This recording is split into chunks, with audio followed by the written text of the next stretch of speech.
Welcome to the Nerd Party.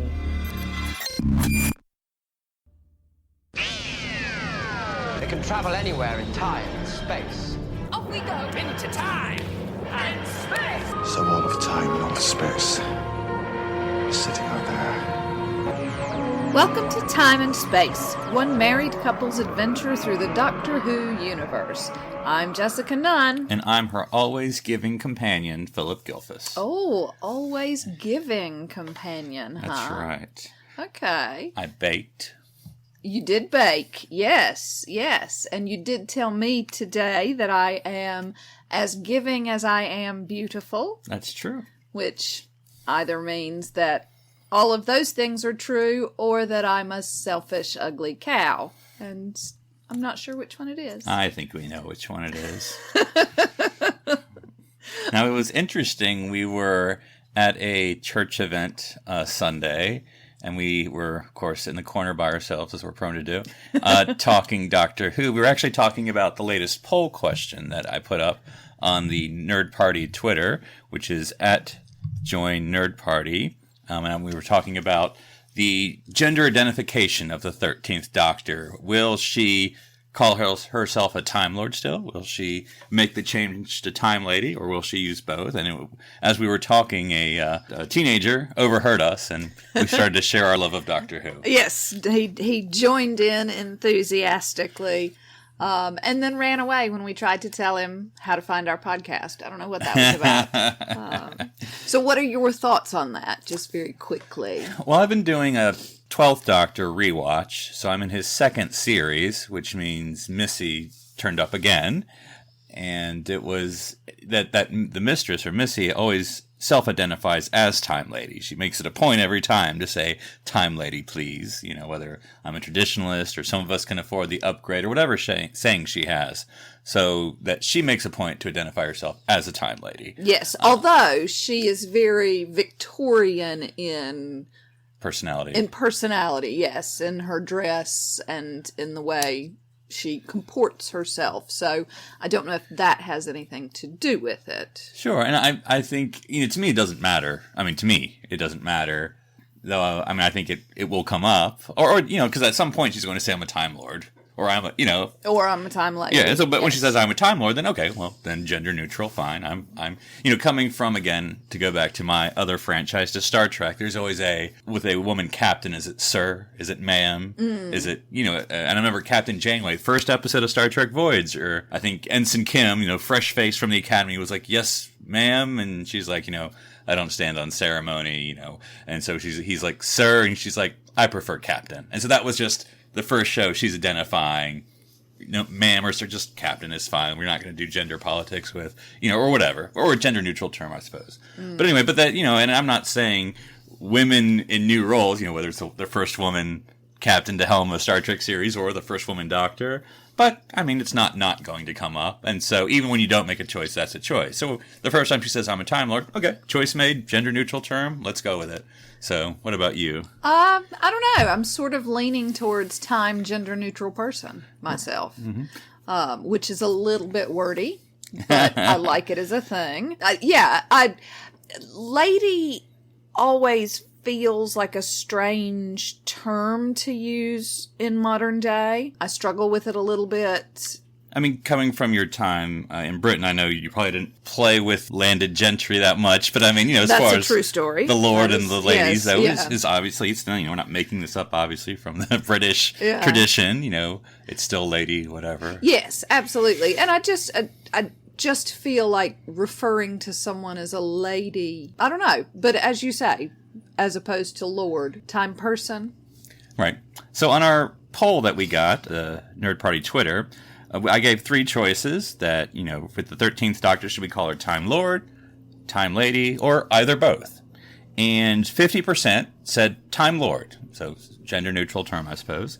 40% with either both, and then just 10% went with Time Lady. So 40% of the people who took the poll think that she should be called a Time Lord lady? Right. Okay.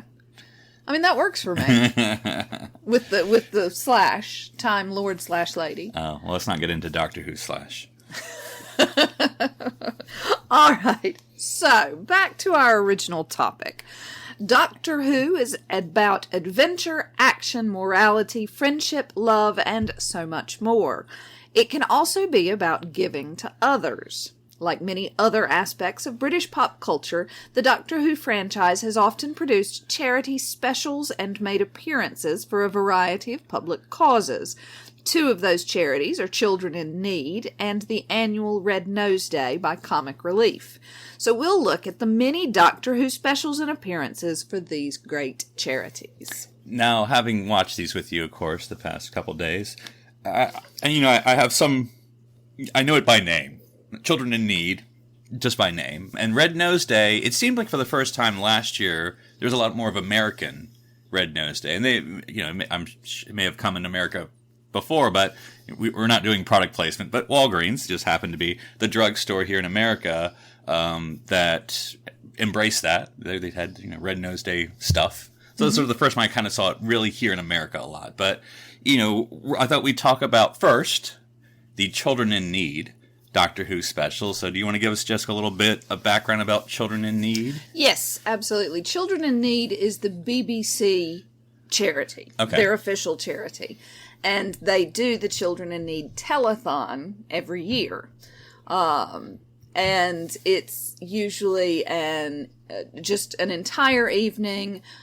Terry Wogan hosted it for years and years and years and years and years and years and years, and no longer does. Possibly because he's dead. I'm not sure if he's dead or not. Find that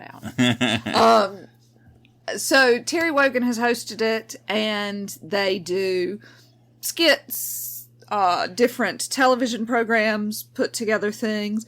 They do all sorts of, and just raise lots of money for charities.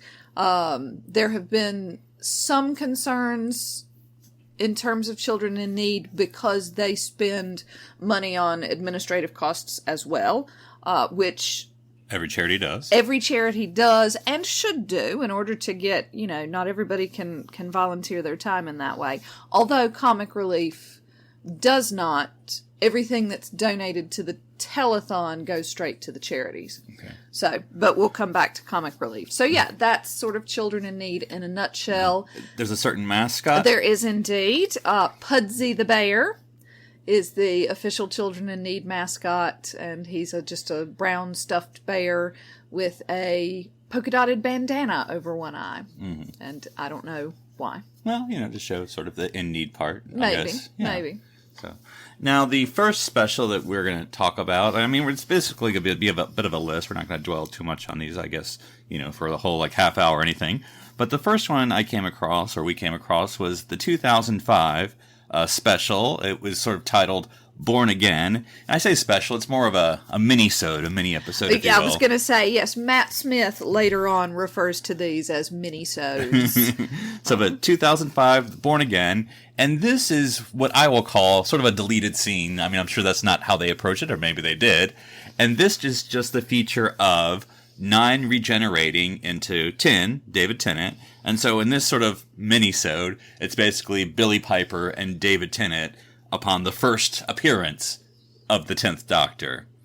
And so, what did you think about it? Having you done the rewatch recently, though I'm sure it's not as clear in your head having not watched it yesterday, but, we didn't necessarily, all we got in the TV show was, Barcelona, and then that was the cut, and then with the Christmas invasion, I actually forget how that starts, but anyway, how do you sort of like this fill in the gaps of Rose having to react to the new Doctor? Yeah, I think it's a nice teaser for things. Theoretically, it comes in between those 2 seasons, and so it's a good chance for people to be a little bit reminded, particularly getting to see David Tennant in his floppiness. Mm-hmm. He's not as floppy as Matt Smith, but he's pretty floppy, particularly in this, and finally getting to see how he's going to portray the Doctor. Right. And it did remind me a little bit, doing my Capaldi rewatch. I in some ways, criticize Clara with how she reacts to the new 12th Doctor. And she's sort of like, where's my doctor? And well, that's the Doctor, Yeah, and freaks out. Matt Smith has to call her up. Yeah. But in some ways, Rose does the same thing, because she's sort of like, can you change back? And he's like, no. Do you want me to?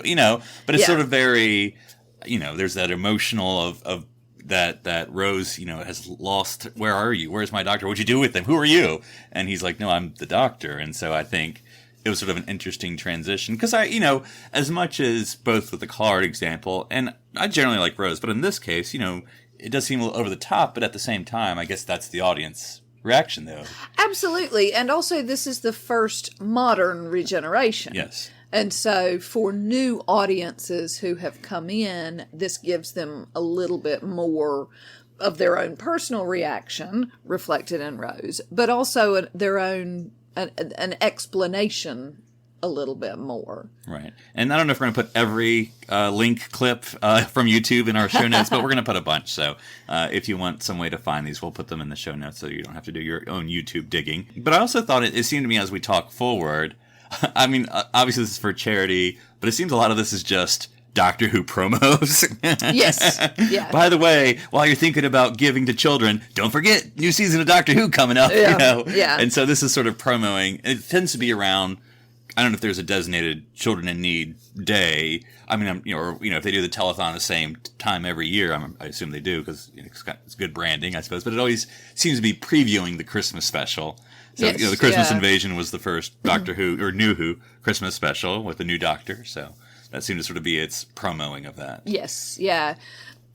Yeah. I don't know what to say about that. I mean, it's just one of the things that they include in the telethon every year, and that's always, and I think that they do it with other shows as well. Right. Possibly not shows that are on a break at that time, but there's always something. Mm-hmm. So the next one on our list is just 2 years ahead, 2007. Now this has to be one of my favorites. I didn't actually know that this was a Children in Need special because a lot of these ones I've never seen like live. It's just Doctor Who YouTube searching, digging, and you just find these videos and you're like, oh, this is so cool and awesome.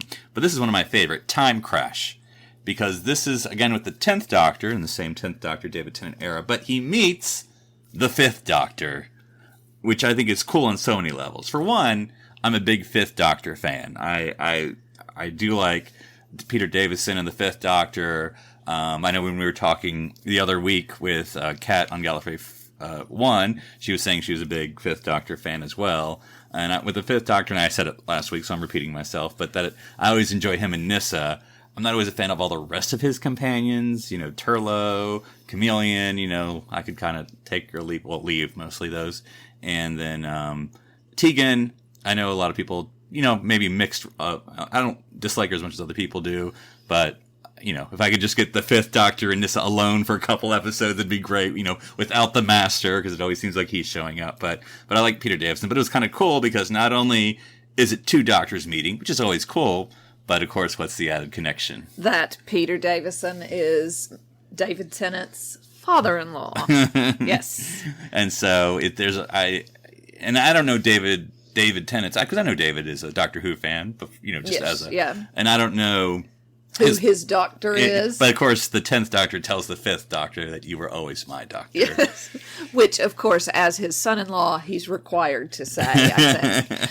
This is my favorite type of these comic relief Children in Need skits, are the ones that are completely lifted out and don't have anything to do with the timeline, aren't mini-sodes in terms of part of the continuation of the story, that are just completely lifted out and just fun. And those are my favorites, I think. Well, and I like this one because it always gives me a reference that I only make myself because no one else will get it. Because I think it was like 30 seconds till Belgium, because apparently the problem of the explosion is the exact size of Belgium. And so the 5th Doctor yells out 30 seconds to Belgium, and that always makes me laugh.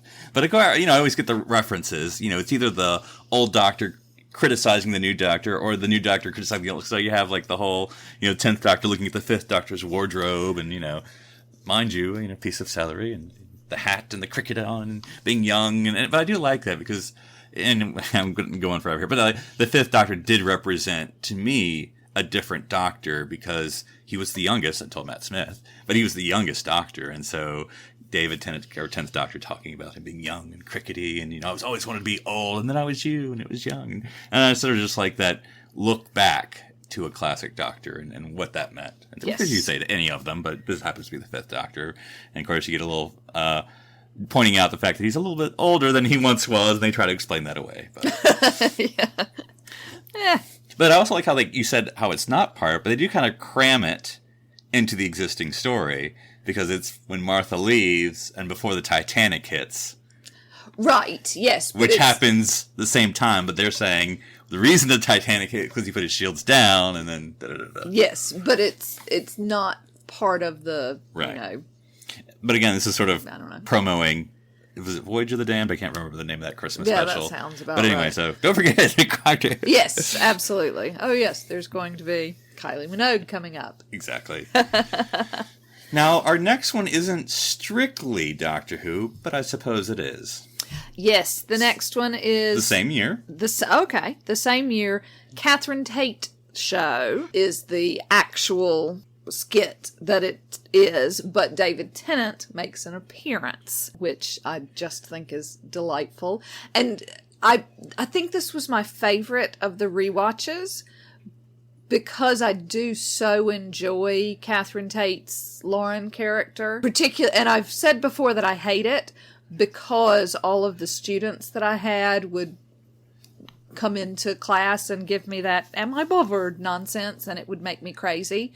But with some distance, having had no one say that to me in quite some time, I do find it quite funny. And she was brilliant in that, getting in with "my mistress's eyes are nothing like the sun," and I just think she's terribly talented. Yes, I did like the bit of, because I'm trying to remember. Oh lordy, so this would have been before she was an official companion, but I mean it was after the bride. So I mean she had been in Doctor Who as the companion, right, but not the companion. She'd just been the special, the runaway bride, companion. So that connection still wasn't there, but it was still at least somewhat established. Yes, and possibly a wink to the idea that she would be right at some point. Do you fancy Billie Piper? So that one I think is my favorite one. Now I knew another one of your favorites, maybe not the special itself, but at least your favorite characters. Yes. We're going to jump ahead a little bit in time to 2012. And I didn't actually write down all the individual titles, but I think there were sort of 3 mini-sodes in 2012 for Children in Need, which I'm just calling the Snowman prequels. Again, don't forget Christmas special coming up. Yes. But anyway, this has your favorite cast of characters. Absolutely. It's got the group of 3 whose names... Madame Vastra, Jenny, and, yes, Potato Head. Yes. I want to say it's... Strath. Something. Yes. Yes, they are indeed my favorite characters. As you say, though, this is a mini-sode. We do get introduced to it by Matt Smith and Jenna Coleman, which is quite nice. It's the first time we hear the word mini-sode. Jenna Coleman is not so impressed with it as a term. Well, I think it's interesting if you watch this introduction of Matt Smith, because he's sort of like, the doctor's left his favorite companion behind, and then the camera zooms out, and Jenna's like, "Hi." Yeah. "Oh, you're good too," Welcome. Yes, and she's very cute. But I did like that the minisodes do kind of sort of, the last time we saw all these characters, I think, was Good Man Goes to War.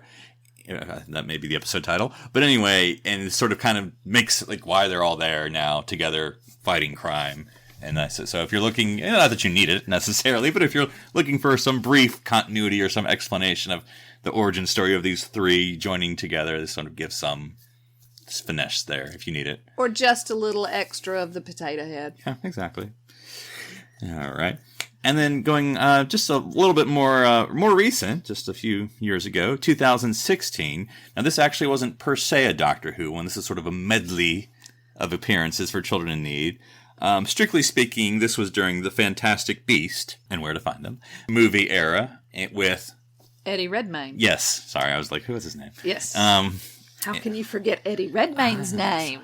pretty easily, it turns out. Yeah, apparently. And so, but anyway, so that has a 12th Doctor appearance. Yes, when Eddie Redmayne's looking for a character is trying to find Pudsey and is calling several different people, and the telephone operator sort of switching him around. Yes, yeah, and it is fairly useless, but you get to see a lot of famous people in it, so that's fun, and that's sort of the point of all of it. Yeah, but I did enjoy the Capaldi's appearance, though, because, he's playing the 12th Doctor and plays it well, where he's being helpful, but not really, as it turns out. Yes. Bless. Saying, is that the bear that killed all the people in the alien planet and with his death ray? And, no, not quite. No. Not quite. But right, so next up, that concludes our Children in Need. And next up is Red Nose Day. Sure. So want to give us a little brief background about Red Nose Day? Yes, please. Red Nose Day is the brainchild of the comic relief actors. Richard Curtis and Lenny Henry are the ones who started Red Nose Day, started comic relief. It's an independent charity, but they still also do their telethons on BBC. Mm-hmm. This one gets a little bit more outside the box, I guess, in terms of, as you said, the one in America, which is relatively new. Walgreens is selling the Red Nose and all of those sorts of things. In Britain, it's the Sainsbury's all sell all those things. Around both of these events, both Children in Need and Comic Relief, a lot of times students and schools do things to raise money as well, whether it's selling noses or allowing the students to go with a non-uniform day if they pay £1 for the charity and things like that. And that's where Comic Relief gets their administrative funds for. So everything that's raised in the telethon goes straight out to UK charities. Okay. And charities across the world. They tend to visit places all around the world looking at poverty and things like that. Sure. Yeah, because, Comic Relief, certainly the American one, you usually think of the late Robin Williams, Whoopi Goldberg, and Billy Crystal were usually the faces of that during the 80s and 90s, and they may still, two of them at least, may still do that today. I remember there was a Star Trek Next Generation Comic Relief one, which was very funny because they were talking about Whoopi Goldberg, of course, playing Guinan. Yes. Anyway. But that's at least the American presence. But now one thing, when we were watching some of these mini-sodes, you were like, I wanted to be more funny. But I think Red Nose Day is more likely to me a little bit more. Not that some of the Children in Needs words weren't funny either, but a little bit more funny with Red Nose Day. Yes. And so we went to the first one we watched was 1999, and so this was sort of during the if we want to refer to the dark period of Doctor Who, when it had been canceled and had yet to be reborn, and we watched Doctor Who and the Curse of the Fatal Death, which was written by Stephen Moffat. Well, there you go.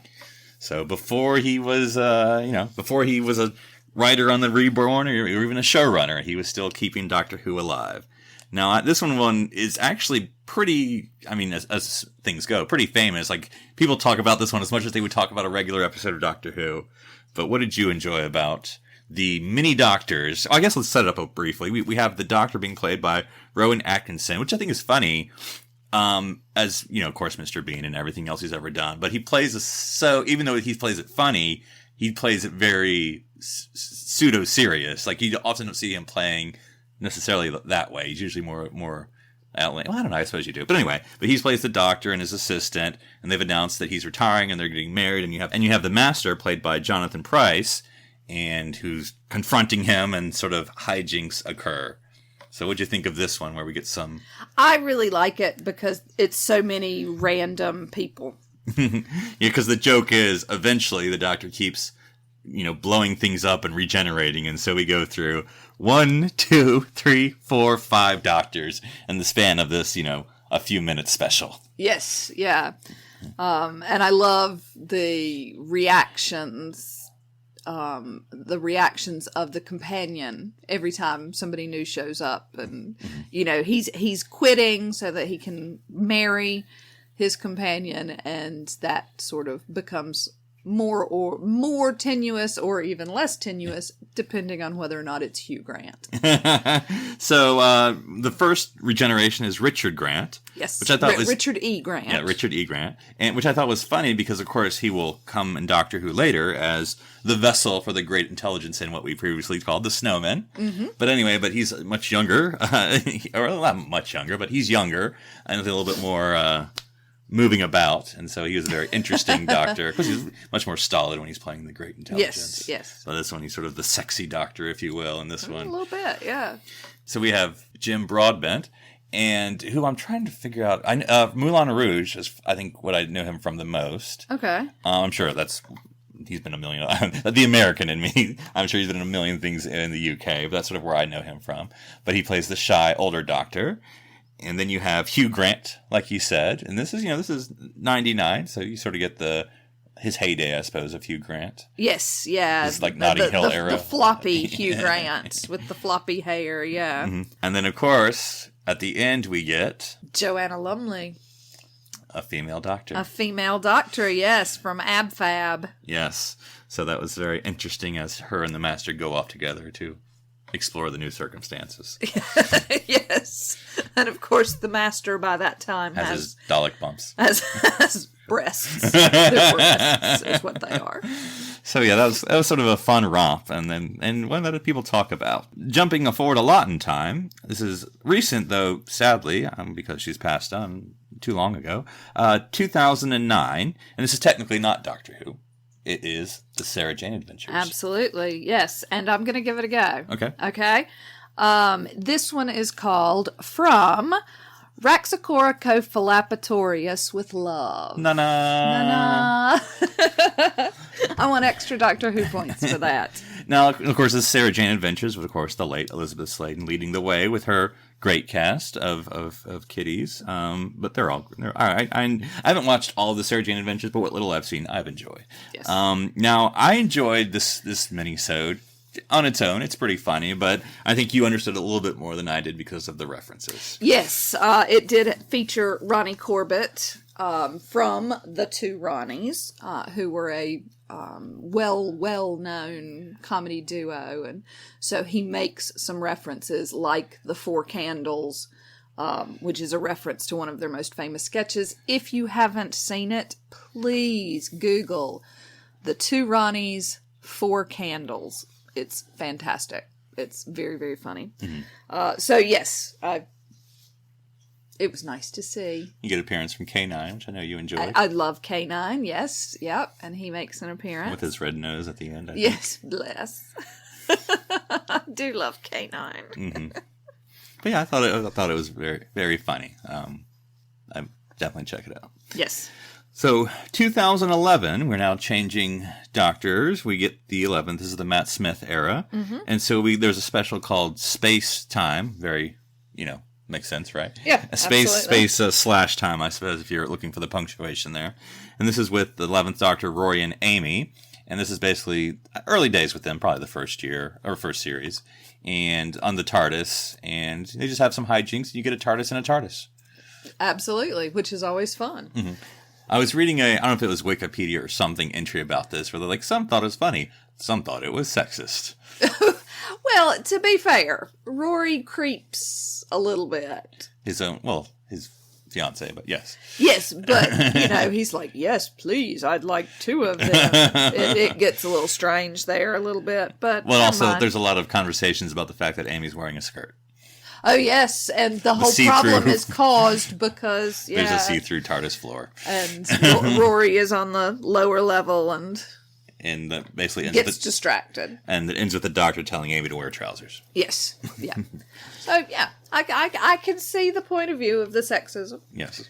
So, but it's a two-parter. I mean, it's very short, of course, but it's a two-parter, so I don't know if this was on 2 different days or they just had a break during the telethon or different whatever. Hours, yeah. So I thought that was interesting.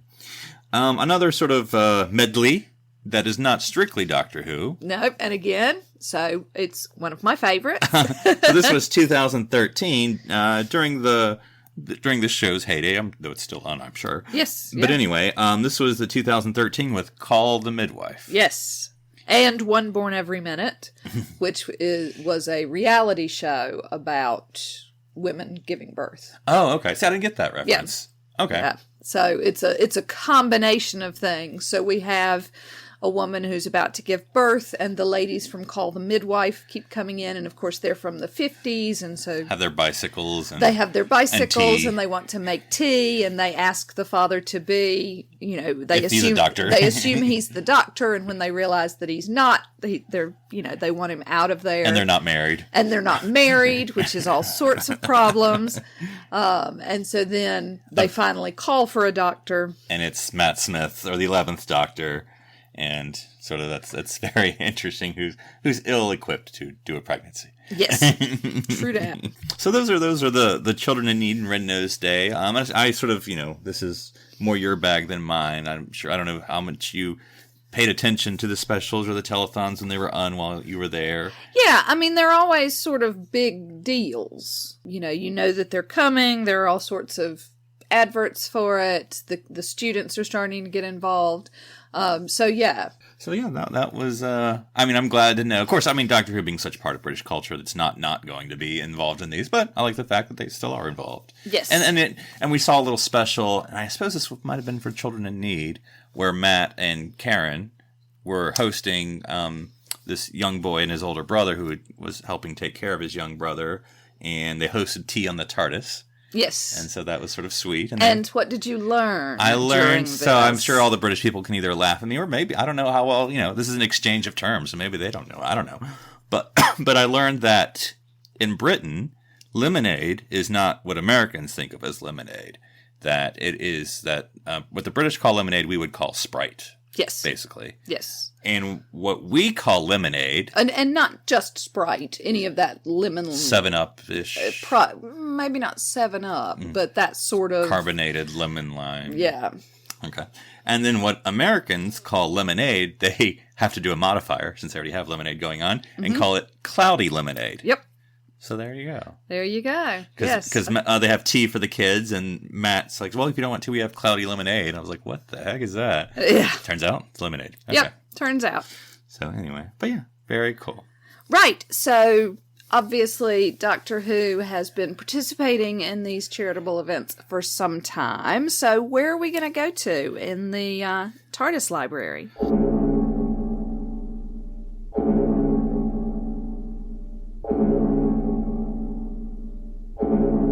So in the TARDIS library here, we're going to go to a famous or perhaps infamous charity special, depending upon your point of view.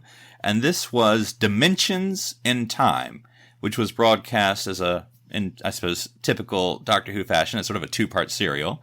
It debuted on 26th and then the 27th, November 1993.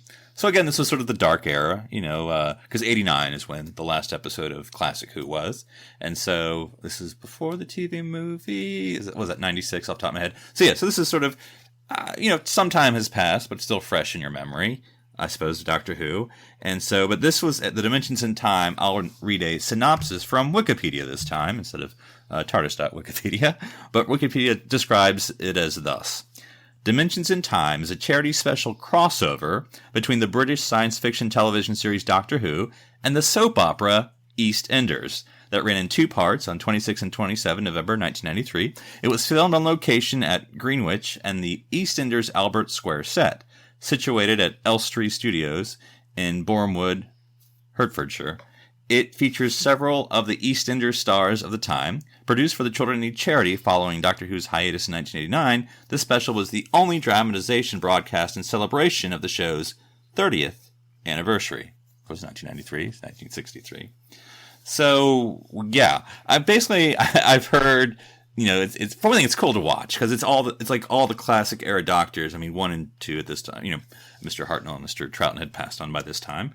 But 3, 4, 5, 6, and 7, I'm trying doing this, all make an appearance. 8 had not existed yet, so all the Doctors are there, and they have this sort of medley of classic companions. All the way back to the Doctor's granddaughter, Susan. Susan, yeah. So I was blanking on her name for a second. So oldest being Susan, then the newest being Ace, and all some in between. And it's very confusing in some ways, but I think if you just go with it, it's cool because it just flashes, and it's a different Doctor and a different companion. Flashes again, it's different. Sort of continuing the same conversation.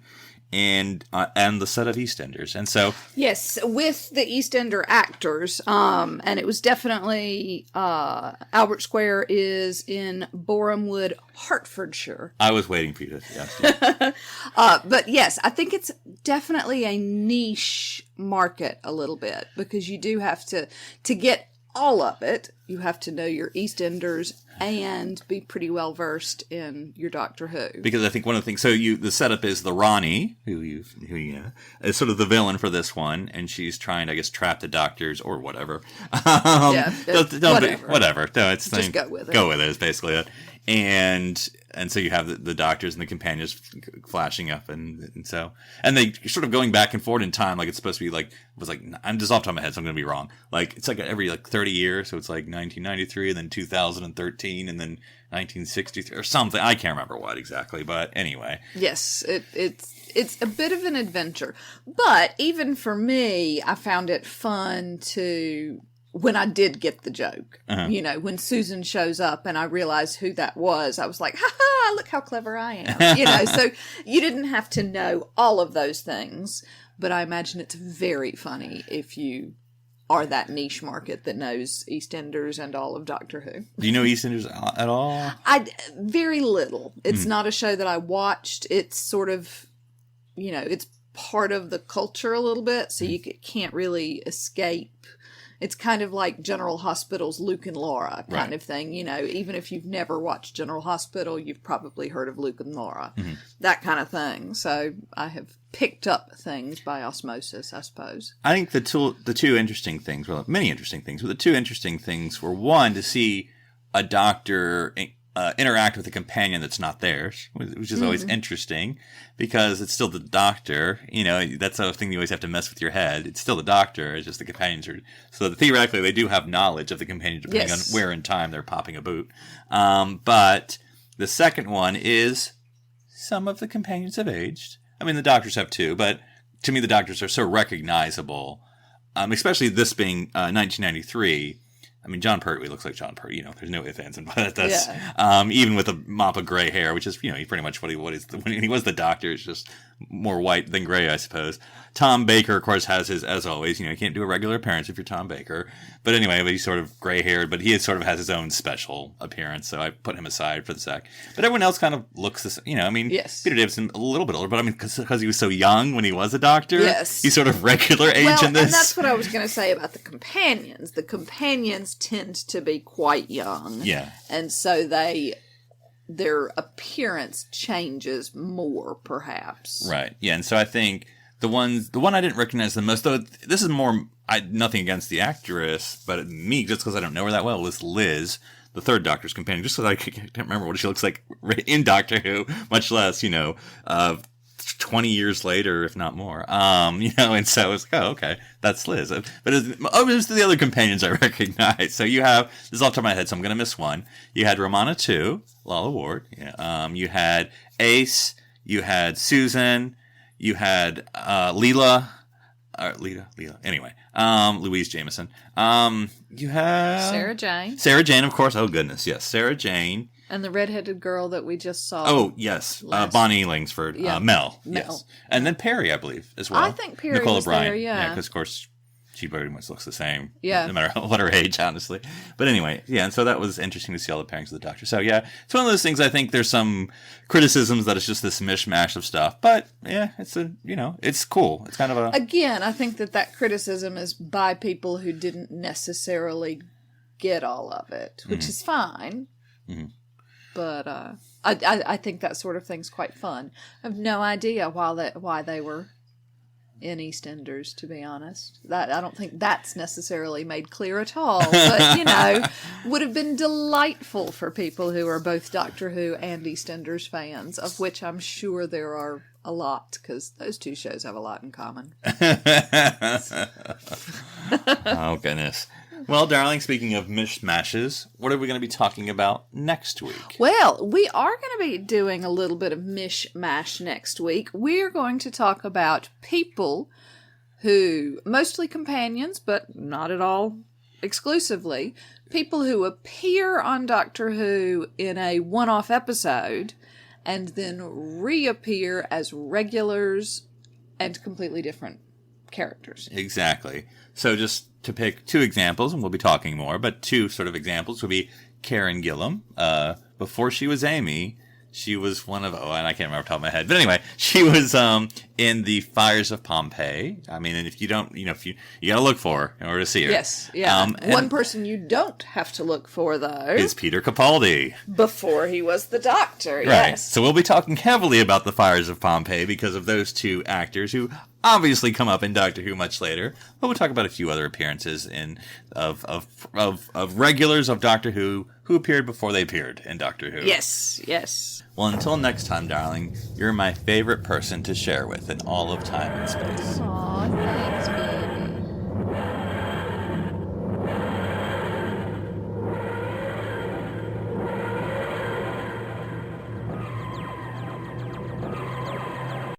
This is BBC Television.